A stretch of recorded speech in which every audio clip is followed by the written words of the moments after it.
Kontake, Earth Keeper, Earth Keeper. Your feet are wet from many lands. Keep your heart clean, and you will see the unseen. Saishale, Wayakantake, carried over nations' water. Saishale. Hello, happy Friday, everyone. Thanks for joining me here at New Heart Transformation on Soma Fusion Media. Today, I have with me Sarkis Love. Hi, how are you? Hi, good. Nice to see you, Farida. You too. Thanks for joining me. Thank you. And so I love the spontaneity of these talks. So thank you for being open to having a plan. Yeah.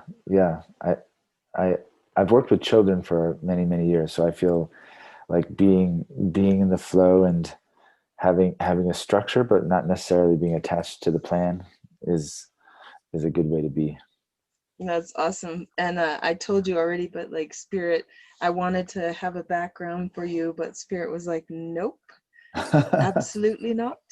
You know what you know, and you're just gonna flow. So yeah, definitely. So found that pretty interesting. And then I already thanked you for the introduction to really great person that I want the listeners to be able to know that man and his work. And so if you don't mind speaking a little bit on that. Oh, sure. So you mean Rupert Spira? I sure do. Yeah. If you're listening out there and you are into I guess waking up to your true nature or to reality or however you want, then this guy Rupert Spira, I highly recommend. He's basically a teacher on like the nature of consciousness. And so there's lots of different pathways to that, but there are certain kinds of teachers who are teaching just about like, who am I? Like, what is the essential nature of ourselves? And he's a teacher that teaches that, and he's very British. So I find him to be like very clear and precise, and he tends to use the same languaging over and over again. So it's easy to kind of track what he's saying. And if you just want some really simple, direct pointers to who you are and why that would be beneficial, I think he's an amazing teacher. And you have another amazing teacher that you're involved with. And who is that? The one that we also spoke of. Oh, Byron Katie? Yeah. Yeah, Byron Katie is amazing for me. And again, Byron Katie and Rupert Spira, like what they have in common, I would say, is sort of a timeless practice called inquiry. Like if you look at most of the spiritual traditions of the world, like throughout time, and you go way, way back, there's usually like, lots of things fall off because like this tradition has this practice and this tradition like focuses on this deity and this one. But what they all have is some kind of meditation practice or contemplation, like being still. That's one thing. And the other thing is inquiry, just like a gentle turning towards the nature of our own experience. And so, um, so I gravitate towards teachers who tend to focus on those main practices because those are the ones that are timeless and tested. And so Byron Katie, she kind of has a contemporary version of inquiry that she calls the work, which is basically just 4 questions and a turnaround. You're basically just questioning your thoughts. So if you're suffering, generally there's a thought that you're believing about reality that's not true. And so her method, which she calls the work, is just basically that inquiry. It's 4 questions saying, is it true? Like, is that thought true? How do you know it's true? Who would you be without that thought? And anyway, so it's brilliant. Nice. And so I don't want to assume anything, but you must have been questioning to find you found some brilliant brilliant teachers. So I just want to speak a little bit to your journey that brought you to the wisdom of yourself. Oh, cool. Mhm. All right, great.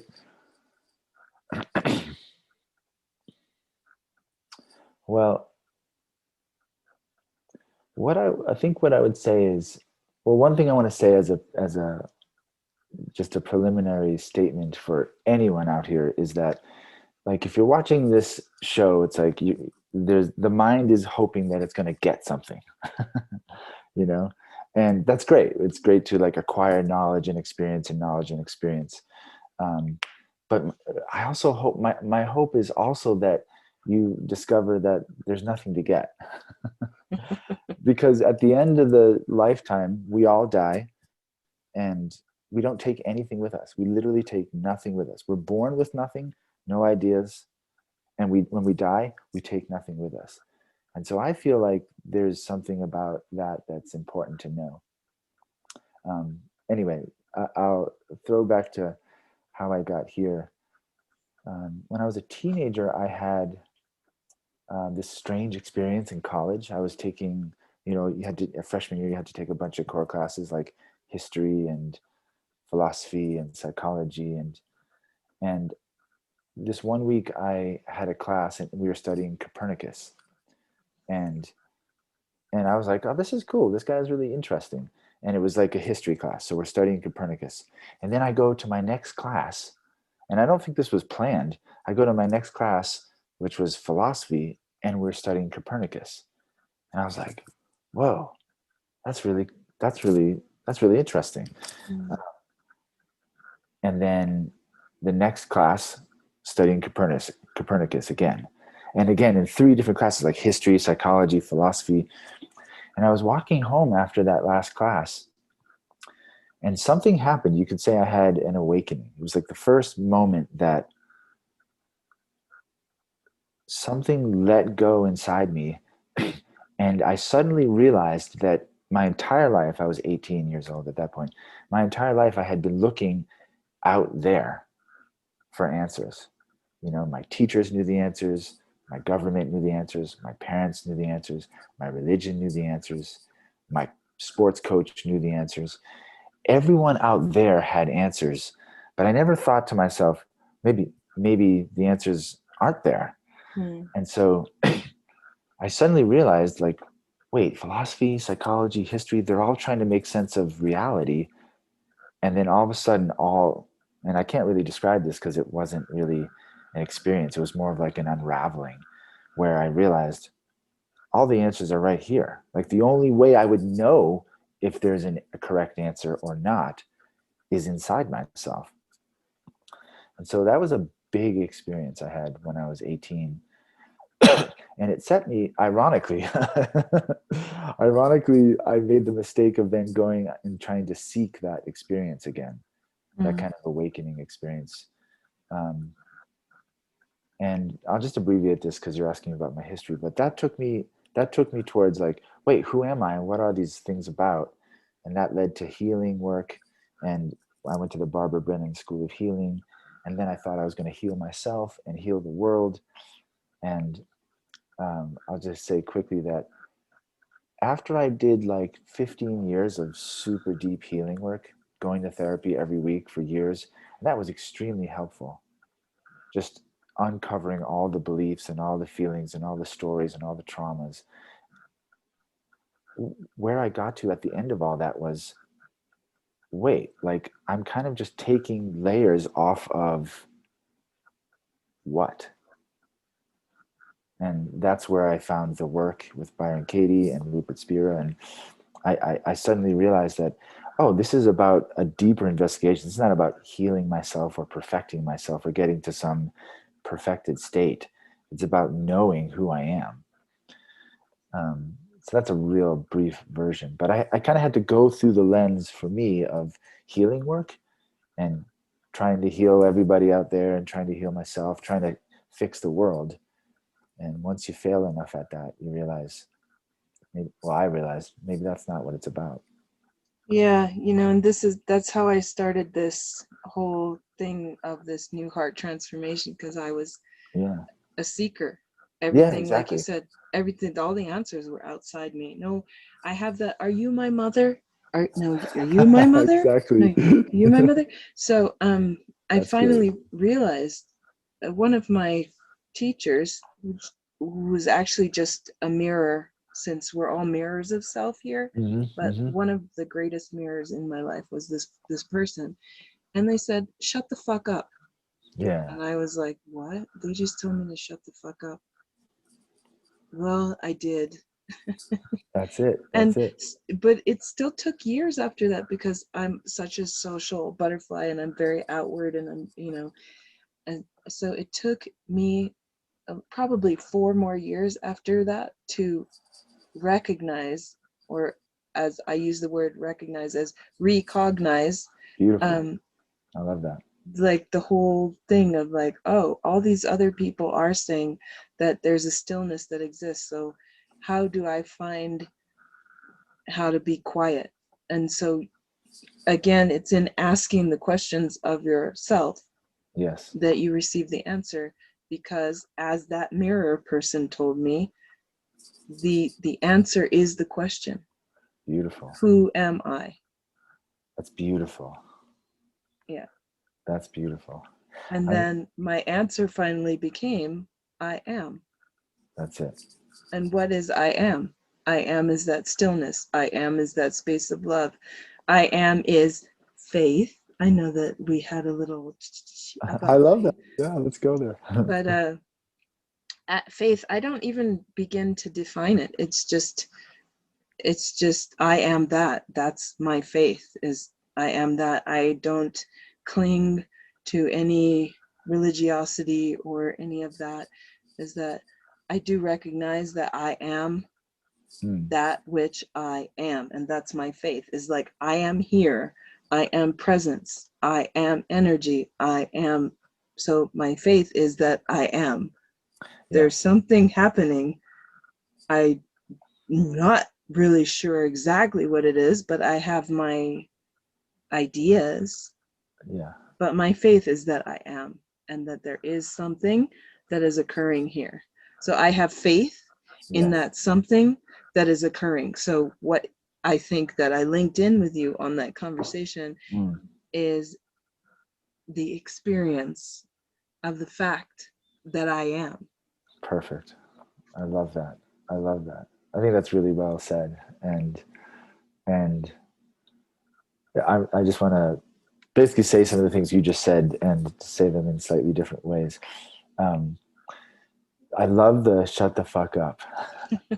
That's brilliant, because what like there's a teacher, her name is Gangaji. You know Gangaji? Yeah, some of you might know Gangaji out there. Gangaji's teacher, Papaji, and she tells the story, he said to her, like one of the first things he said to her was, stop. And he meant it comprehensively. Stop, which is what your mirror said to you, shut the fuck up. It's the same thing. It's like all those machinations and movements and seeking and I need to do this and do that are sort of movements away from the I am, is what you're saying. So that's what Gangaji's teacher said to her, and it woke her up, that invitation. She did. She stopped. She said, okay, what actually happens if I stop? What's discovered there? So I just want to say that's another version of that. Same thing. It's the same pointer. Stop. Shut the fuck up. I like that idea of the invitation, because I believe this life is an invitation to rejoice, to recall, and to remember. Ooh, beautiful. Because we're these things that we are in, these temples, these vessels, these spaceships that we call our bodies, right, are pretty amazing.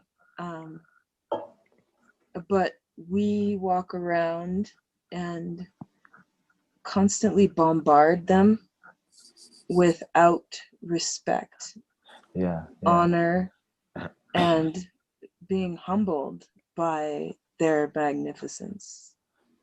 Beautiful, beautiful. Yeah, I love that. I want to say two things. The first thing is just I love the spaceship. There's another teacher, spiritual teacher. His name is H.A. Almas. He's the progenitor of the diamond heart work, the diamond approach. He's in the Bay Area. Nice. Yeah, he has a book called Space Cruiser Inquiry. I think it's called Spaceship Cruiser Inquiry, something like that. But it's a groovy book if you want to read about consciousness. But I want to give like the viewers like one little trick around this, what you were speaking to, the I am, because I think that is the most essential and important thing to discover. Because if you start the sentence I am, the mind can put anything at the end of that. I am a mother. I am a man. I am an important person. I am a spiritual person. Whatever it is. The thing that goes after the words I am changes infinitely, right? There's no anyway, the point is the I am is the one thing that doesn't ever change there. That's the part that doesn't ever go away. I am. And that's why it's the most essential thing to discover, in my opinion. And so for all the seekers out there, I want to give just a little tool or a trick, because I was a seeker for a long time. And ironically, a lot of suffering came from seeking something out there. And so what I would offer to anyone, to myself, if I forget, is anytime there's something that I'm seeking, usually there's a movement from here towards some object out there, whether it's money or an emotional state or happiness or a partner, or I want a home, or I want stability, but seeking something out there. It's like, what I find is that hardly anyone, and this was true for me too, hardly anyone ever just traces back. Like if something's moving from here towards an object out there that's going to fulfill me, no one ever investigates in this direction. Like, what is the source of the person who's seeking something, and go toward that source. Nice. It's like when you point your finger, there's more pointing back at you. Yes. So I love that. one of the hardest things is that it all comes back to you. It all comes back to you. It does. Right? So, it does. That's kind of unbelievable that you created whatever is occurring. Because like you said, if it's outward, there's something that you're reflecting. And we tend to want to project instead of like investigate, like you said. Yeah, exactly. What did I do? Ask yourself the questions. Why am I reacting? How did I project? How did I, the I, checking the I. Yeah. Yes, exactly. And sometimes people ask me, it's too sort of like theoretical for them. Like, well, why would I do that? Why does it matter who I am? And some part of me is like, well, yeah, I mean, keep, you can get the Mercedes in the house and do that, and then see if it makes you happy. And if it does, don't listen to what I'm saying, just stay with the Mercedes, but my experience tells me that most people, they get the thing they think they want, and then they're happy for a little bit, but it doesn't actually give lasting fulfillment. And so one of the things that you can just check in your own experience is, again, like, why would I do this? Why would I investigate the nature of who am I? And one thing I would say is, if you examine, just write down a list of the 10 most painful things you've ever experienced, ever in your life. The circumstances will be different. Your age will have changed. Like what happened and who it happened with will be different. All the conditions will change, except one thing will be the same. in all the 10 most painful experiences of your life, you're at the center. You're at the center of every single one of those people. And gets a little tricky because of the wording. It's hard to just, but basically what I mean is like that person that you think you are, that is the main character, the main protagonist in the most painful experiences of your life. It's also at the center of other parts of your life, but that's why it's important to investigate. Because if you want to understand how you're suffering, then it behooves you to understand who's this character that is at the center of all of your suffering. And again, it's like that's the incentive.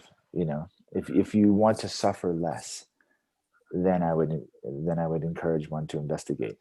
If your suffering is kind of managed and you're just happy being comfortable, skip all this. Just live your life. It doesn't matter.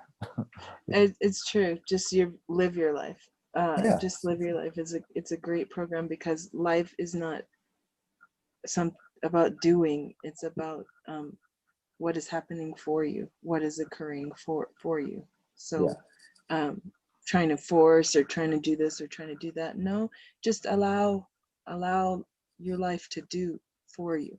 Allow your life to do you. Allow your life to create your experiences.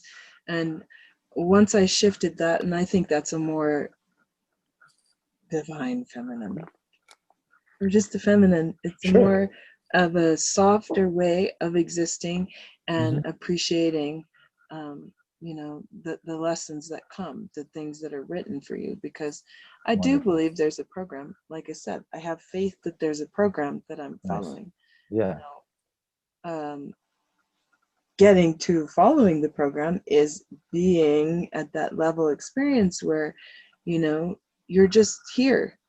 It's cool. I'm just here. I'm just enjoying it. I'm not affected because I've done my journey inside.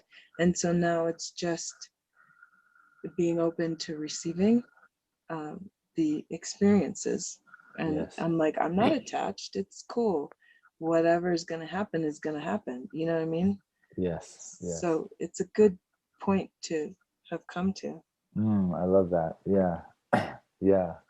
And then the other thing that I've carried with me since I was I don't know, about 14, when I first started like venturing into this quote unquote spiritual side of life. Yeah. I don't like any of that anymore. It's like, it's just the experience and the journey of being. Yes. Me, which is magnificent essence, is what I've qualified as. Me is magnificent essence. We all are essence. We're all essence. And you is your own universe. So your me and you is magnificent essence of your own universe. That's what that's what you're recovering or understanding or coming back to, is that.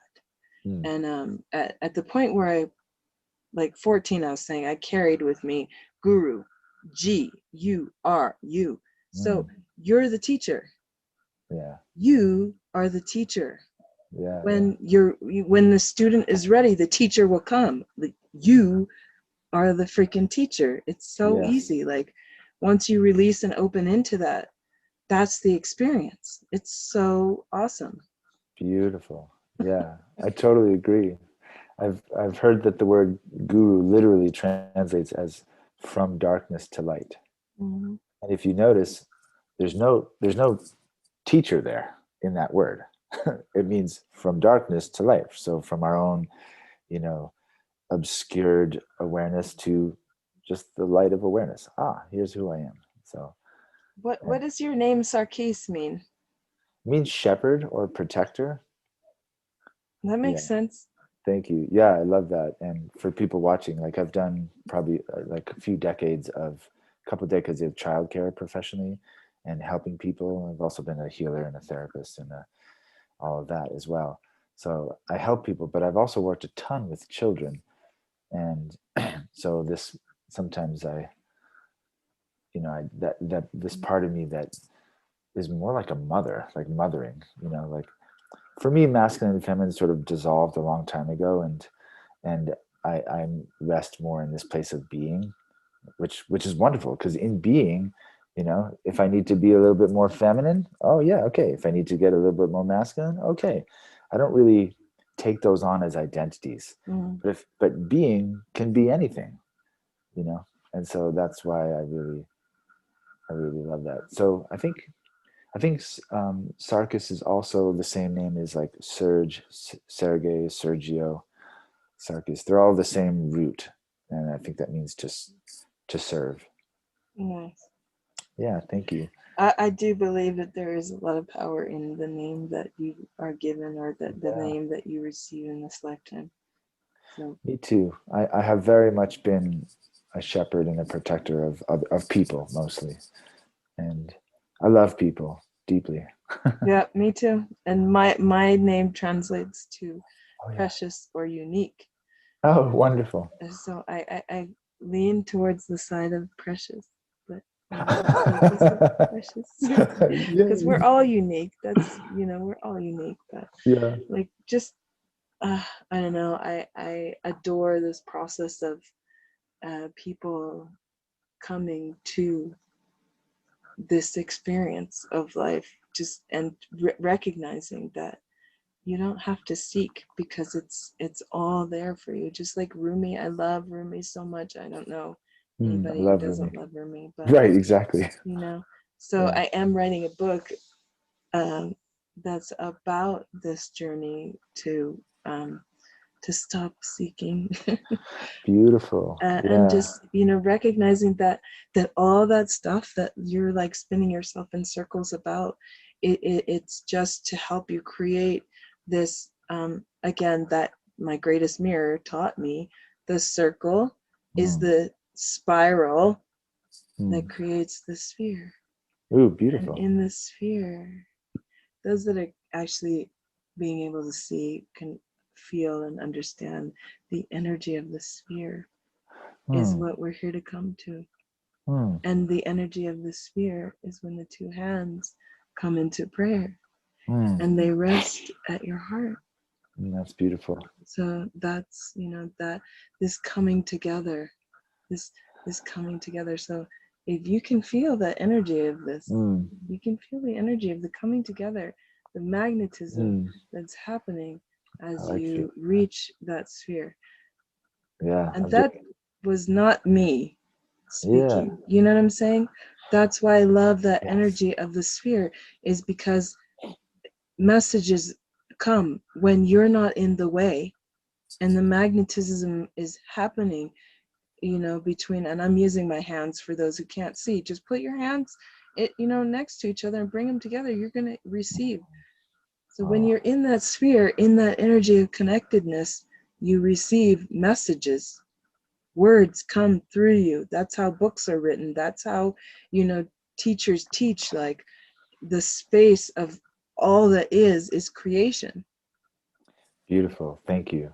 I love that. And I want to tag that back to what we were saying, what I was saying earlier, what we've been talking about here, about the I am. And I gave this example of like, I was kind of giving the negative side, like make a list of the 10 most painful things in your life and who's at the center of that. And you'll find this character called Sarkis, like, ugh, like all these bad things happen to a Sarkis, this constructed character, right? But then if you also were to make a list of the 10, just go with 5, the 5 most profound or ecstatic or pleasurable experiences of your life, they're all defined by the absence of that character. Mm-hmm. Wow, I had this profound experience in the forest. I disappeared. Sarkis wasn't there. I made this artwork. I didn't do that. Right? You hear that all the time. These blissful, ecstatic states are defined by the absence of the ego self. Right? It's not a good or a bad thing. It's just that, what does that tell us? And so, again, I'm just encouraging people who might be listening to this, like, what's the incentive of investigating I am? Is because the I am doesn't actually have any form or content to it, which means I can find myself anywhere. I can walk out the door and be like this version, and you can wear these clothes, and you can be anybody you want to be, as long as you don't get stuck in that as a permanent identity, because it's that identity that suffers. Yeah. Yeah. So And so true. that's what I mean. I'm just sort of where I think we're just saying the same thing over and over again. But I love your example of like I wrote this thing, it just came through, right? That's because you were empty. I am is empty. And so that's a skill, but that's a skill to learn how to, like you said, that's a skill. And that's why I love yoga. People think that it's like the asanas that are the thing. No, the asanas are not the thing. The Right. end, shavasana, Right. is the whole thing. Because Right. if you've done the practice and the forms correctly, when you rest, shavasana, it's corpse pose for a reason. Like you're empty. You've gone through these things of the breath and everything, and just movements and shut the fuck up. Oh yeah, okay, there I Exactly. am. I'm at shut the fuck up. This is good.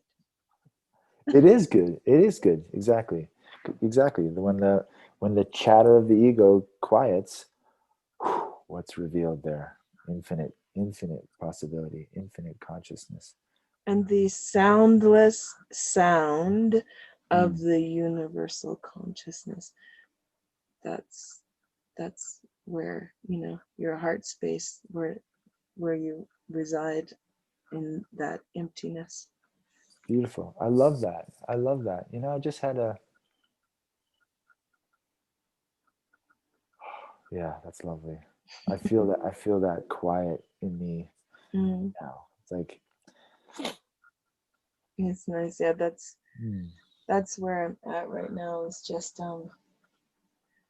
letting people experience that, because I've just almost finished hypnotherapy school. oh, So cool, wonderful. yeah, so really guiding people to that space. Yeah, yeah. Like again, what I would, I might just be repeating myself, but it's like one way that hypnotherapy can be useful. I haven't studied hypnotherapy, but my sense is like, where most people are getting caught in their life is just being identified with thinking and believing. So like, like thoughts are like clouds in the sky. We've heard that before. It's like when a cloud goes through the sky, I don't point at the cloud and go, oh, that's the sky now. I can recognize, oh, that's just a temporary object in the sky. And thoughts are the same thing. Like thoughts just come up in consciousness, they arise in the open space of consciousness, but then they go away. But we get into trouble when we grasp onto those thoughts and believe them. And so anytime that's happening, anytime that there's, oh wait, I lost my train of thought. What were you saying just before this? You're gonna ask me to repeat too.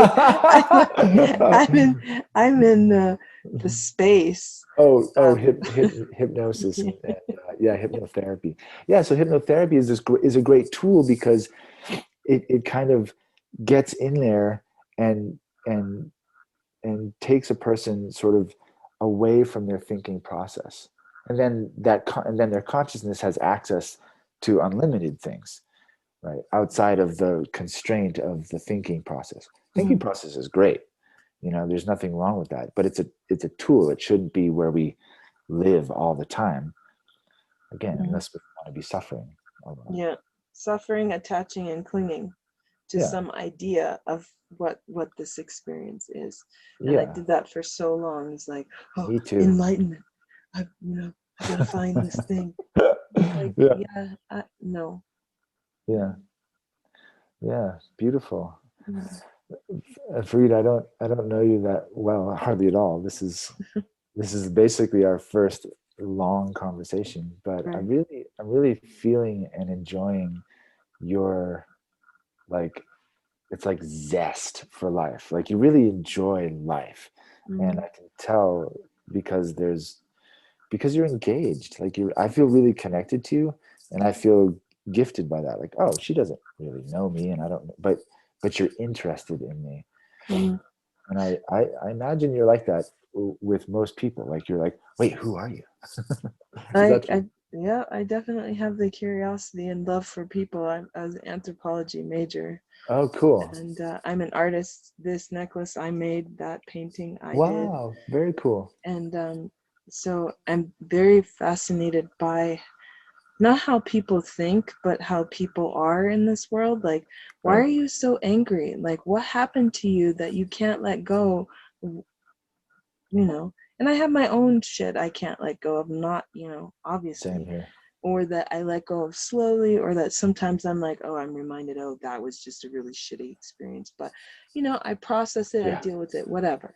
Yeah. But like, I'm very curious about people, especially people who have quote unquote done their work and researched themselves and are at that point. And so that's what grabbed me. I don't know what Facebook Live you had done, but Yeah. you done something that I was like, ooh, that's pretty cool. Like, Yeah. I know one of them was the faith conversation, but another one is like talking about like just energy, just being. That's the one, just being. And that's like my thing right now, is like Yeah. just being. Like, don't attach to it, just experience, just be, and see what happens in the freedom of just being present. So spirit, God, whatever you, my guides, whatever you want to say, led me to you to have this discussion for my listeners about freeing yourself from tangling yourself, trapping yourself in a Totally. mess of, it doesn't matter. It doesn't matter. Yeah. There's nowhere to go. We're all going to die. So what are you doing in the process Yes. of dying and living and dying? What are you doing? Right. How are Exactly. you enjoying this experience? Because one, I don't want to do it again, and two, I want to enjoy it while I'm doing it. So, yeah. Yeah. Yeah. It's beautiful. It's really beautiful. And again, it's like if you're listening to this, it's like you're probably on some level a seeker. Like you want a more fulfilling quality of life. And so um and we all want stuff, and we all want to be free from suffering, I would guess.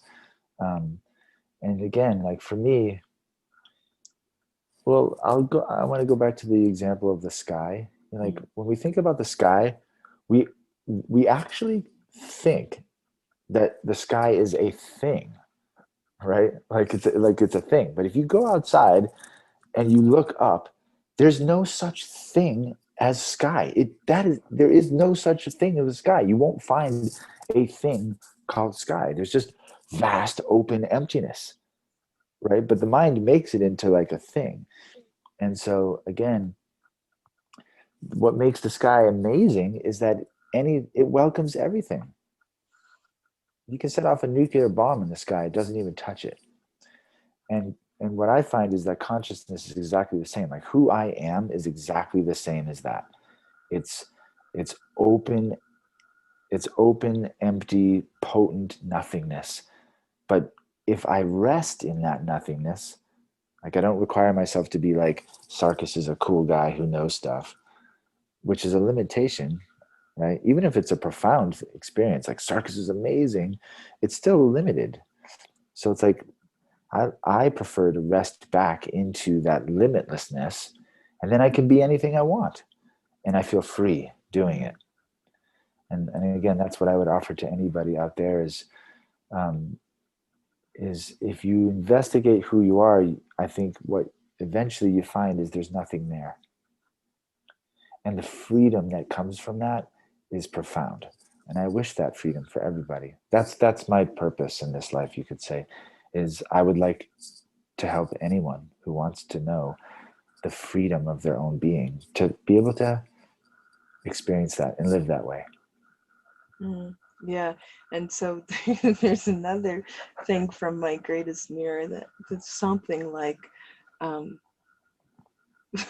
the importance of being nothing, or like Yeah, the it's kind of like it was very sarcastic the way that it was sure. said, but it's so true. Is like, Yeah, you're nothing.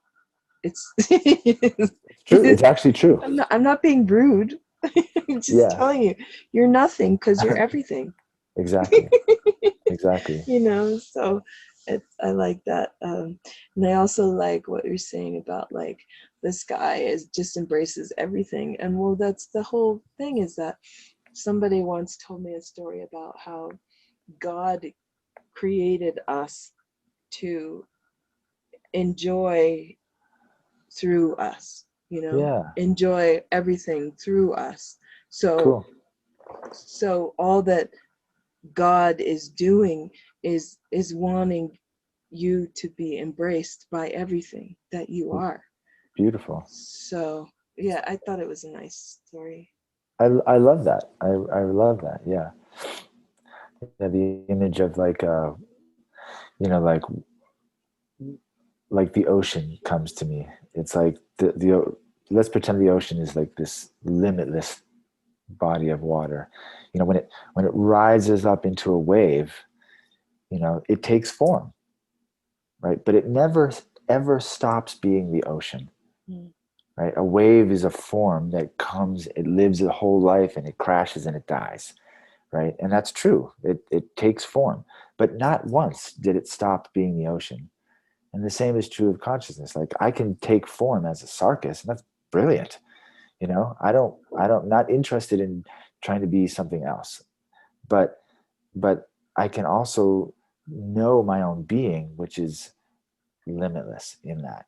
So consciousness taking form as a sarcas and a Farida and whoever, and that's beautiful. But all of those forms dissolve back into the oneness. Mhm. That's a fact. Mhm. Inescapable. So, like, get on board with the being part. Yeah, because you're inescapable. Exactly. Your Yeah. being is always going to meet you wherever you are. Yes. So Yeah. mm, Thank you. it's pretty cool. It is so cool. So hopefully you like your being. But the cool thing is that your being is a spaceship, and it has the ability to shift whatever it doesn't resonate with, like, the energetic. I don't know. When I was trying to research you and spirit was not letting me, I happened to see that you deal with energy and Mhm. vibration and resonance, and sound is one of the first things. Like, I don't know, in the beginning there was blah, Yeah, my sure. father used to and then there was light, and then, what I'm saying. So Yeah. Yeah. like, Yeah. um really awesome, to work with people on that level, and to get people to understand them about themselves, because I I read frequency in I can read your sound frequency. It's some strange thing that I discovered that I Oh, can cool. do, Wow. is I Beautiful. can hear your vibration. Oh, Um, neat.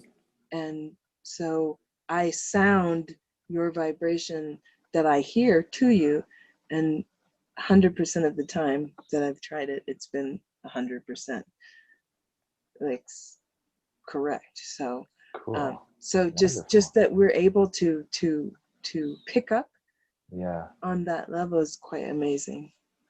That's beautiful. That's beautiful. Sound has been a big part of my spiritual journey, you could say, um, in the sense that, like, for me, at the beginning of my, like, kind of learning to trust myself, things had to come a lot in as different forms of guidance, and I would often hear like a high frequency sound, Mhm.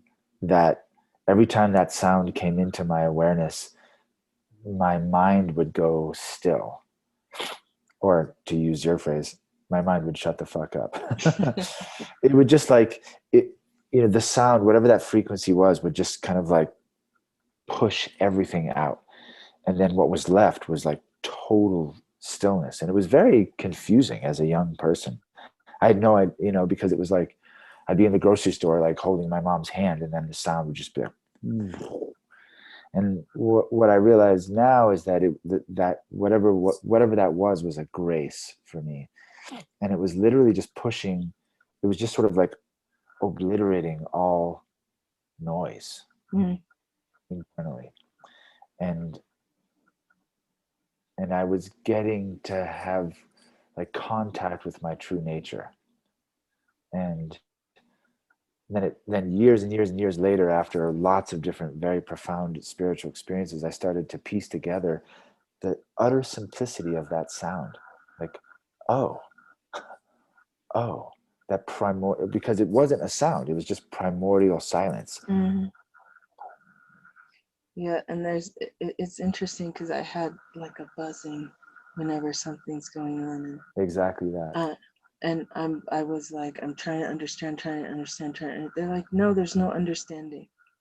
There's allowing it, and then once it was just to shift my frequency. That sound was bringing my frequency up, and once I rested in receiving it, everything was cool. Like the buzzing was gone. But your sound is like it's like the ocean wave. It's like a song. It's like a it kind of like dances. Your frequency, sound, vibration dances. It's Beautiful. like a it's like a echoing in the like a one of those Yolehi who kind of, it's like I can't quite do it, but they did want me to give that and resonance for whatever. Thank you. Yeah, I noticed. I noticed that I feel joyful. Yeah, and That's what your sound is. It's like this yes, bouncy, flittering, like a butterfly dance, like a ocean wave.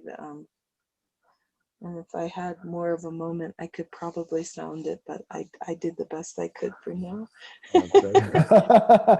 Thank you. Thank And you. then I wanted to share a quote because in all of the yoga classes that I teach, I had a framed quote that just absolutely puts it all together for me. And it's BKS Iyengar. Yeah. Yoga is like music, the rhythm of the body, the melody of the mind, and the harmony of the soul create the symphony of life. It's And that's beautiful. like, it's so my heart. That's beautiful. That's really beautiful. Yeah. Yeah. Yeah. I love that you didn't like research me, and it matches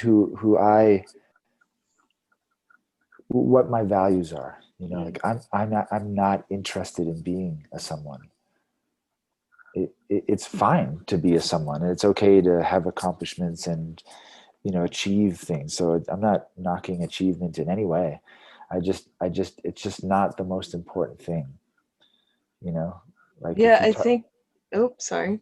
Oh, I would say one more thing, like, like there's a lot of cultures that value elders, and it's like, if someone's young and naive, they're like, what do you mean? Like, what can elders do? They can't build anything, they're not going to like help with the cooking, like what can like a 90-year-old person offer us, and it's pretty much being. Experience, yeah. Yeah, yeah, and Vaguely their experience. life experience around their own being. But at the end of it all, the more elderly someone gets, the more that their being becomes the thing that's most in front, the most visible, because all the other things are falling away, even the body's starting to fall away.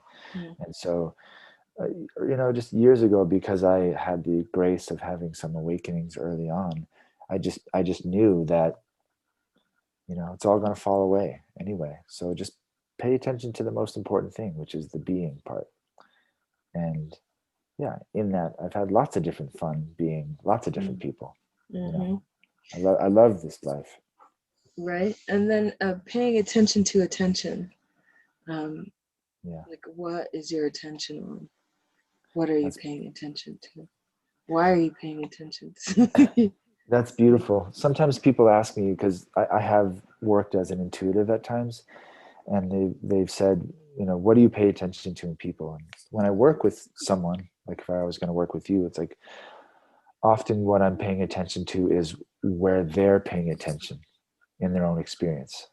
So again, if you think about attention as think about it like a spotlight, right? Attention is always shining in a direction. It's always shining from source towards an object of our experience. So if I say, you know, put attention in what you're looking at, you know, it's easy. You go right there and you see Sarkis's face or his hand moving. If I say, pay attention to sound, it's like, okay, you just go directly to like, oh yeah, I hear that car on the 3 streets over. Okay. So attention is directed towards objects always. Okay, that's the function of attention, to stretch towards objects. Um, so to answer your question is, if I relax and I follow attention back towards its source, like from where or who is attention coming from, that's often what I'm paying attention to. And it's a little bit of a paradox because, in fact, some of the most profound experiences are when attention relaxes back into its source and it just rests. And those are the experiences where awareness can be kind of holographic. You can be aware of many, many things at once, like whole stories come in, just boom, you just know something all at once. That's not really a function of attention. That's more when attention relaxes. So attention is brilliant, and most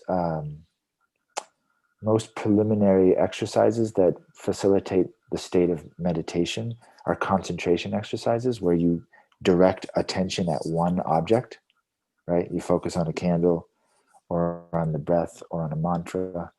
And all of that is designed to let the mind focus so clearly on one point that it relinquishes its hold and flows back towards awareness, its source.